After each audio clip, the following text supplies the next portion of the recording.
nu, kažkas turėjo eiti žemėn. Lyg tai pamatas pasmukęs, bet pamatas šiandien nepasmukęs, nes jis išbetonuotas giliai.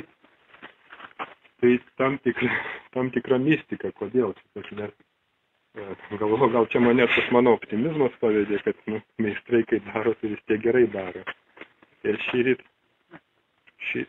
šįryt pabudus pirmos sekundės dalis buvo mintis mano tokios, kad apie paveldą kažkaip nedavė ramybės, kai išgirdau, kad čia restauravimo įmonė statė ir kažkokios restauravimo dirbtuvės, gamino langus, nes problemos visur čia.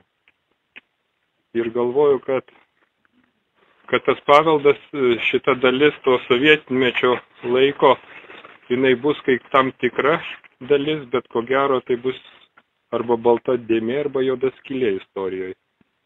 Su to meistrystė ir su to darbo kultūra, nes nuolaja padaryta, aš pasakoju, padaryta taip, kad prikalta drebulinės juostelė, čia, ant tos juostelės prikalta lenta ir visas vanduo, vietoj to, kad nuolaja tarnautų nuleisti, tai jie tarnavo kaip įlaja.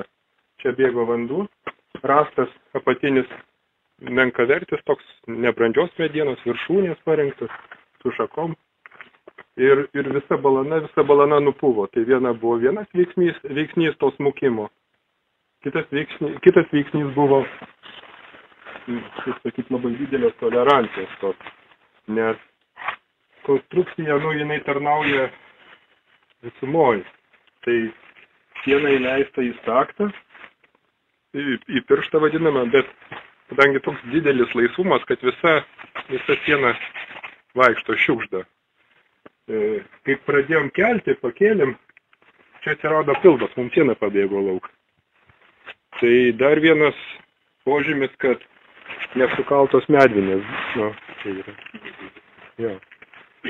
Tai čia atstumai kaip ir nedideli, bet visas sienos sibuoja. Tai įdėti žinklantą apačioj iš medienos kokybiškos, bet kai pakėlėm, pradėjom dirbti su apatiniu rastu, atradom, sakau, mane tas optimizmas pavedė, atradom, kad jis supuvęs ir iš viršaus ten pritekėjo vandens.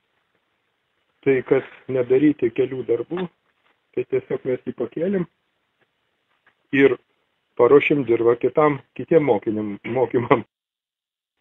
Tiesiog netinkamai statytos buvo ir besidarinėdamos pačios rovė vyrius lauk. Ne, mes dabar nupjaunam šitus klynus ir uždedam lentą atgal. Tiesiog va dabar, kad matytųsi. Ką padarėm dar tuo pačiu, dirbant čia nuo latakų užkaklų lašėjo vanduo, tai užlipom ir išvalėm latakus. Nes buvo pilni vandens, šitas ten prikritusi skiedrų,